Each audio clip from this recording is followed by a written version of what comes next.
Welcome to your globally. आज हम भारतीय साक्ष्य अधिनियम 2023 के सेक्शन 33 और 34 को सिंपल लैंग्वेज में समझेंगे। हम जानेंगे कि क्या कोर्ट सिर्फ आधा स्टेटमेंट कंसीडर कर सकती है, रूल ऑफ कंप्लीटनेस क्या होता है, प्रीवियस जजमेंट कब रेलेवेंट होती है और सेकंड सूट और सेकंड ट्रायल को कैसे बार किया जाता है। तो चलिए इन दोनों सेक्शंस को समझना शुरू करते हैं।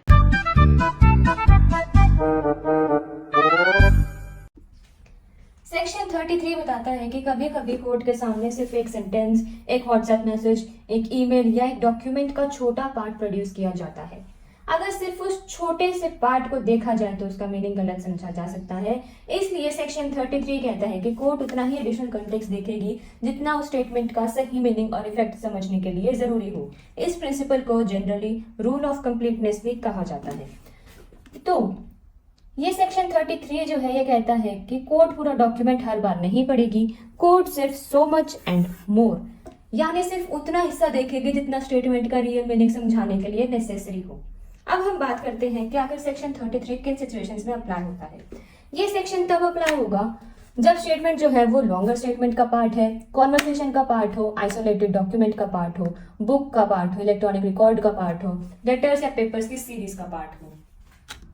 अब हम एक इलस्ट्रेशन के थ्रू समझते हैं, जैसे कि ए जो है, ए ईमेल प्रोड्यूस करता है आई एग्री करके कुछ, तो बी पूरी ईमेल चेन प्रोड्यूस करता है। उसमें लिखा है I agree only if the payment is received first.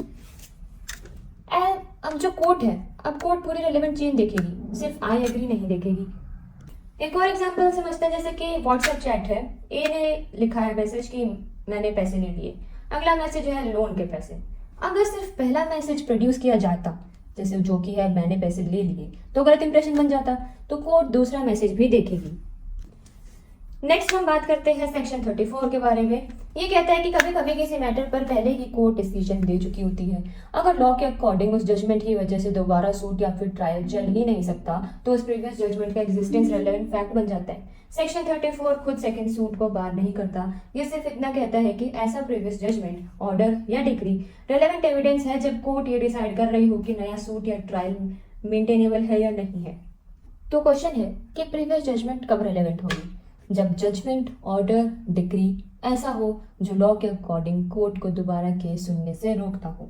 जैसे कि सिविल केस में ए ने बी के अगेंस्ट प्रॉपर्टी डिस्प्यूट का फाइल किया, कोर्ट फाइनल जजमेंट दे देती है, बाद में ए वही सेम इश्यू पर फिर से सूट फाइल नहीं करता है, बाद में ए वही सेम इश्यू पर सूट फिर से फाइल करता है, ठीक है। प्रीवियस जजमेंट रेलेवेंट होगी ये देखने के लिए कि सेकंड सूट बार्ड है या नहीं है।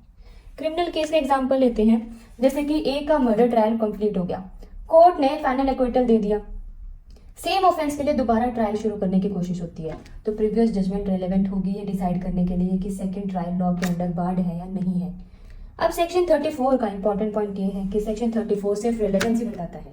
सेकंड सूट या सेकंड ट्रायल किस लीगल प्रिंसिपल से एक्चुअली बार्ड होगा, जैसे कि सिविल लॉ में रिस जुडिकाटा या फिर क्रिमिनल लॉ में डबल जियोपार्डी एज एप्लीकेबल, वो अलग लीगल प्रोविजंस गवर्न करते हैं, ठीक है। अगर आपको ये वीडियो यूजफुल लगी हो तो वीडियो को लाइक करें, शेयर करें और चैनल को सब्सक्राइब करें। Thank you.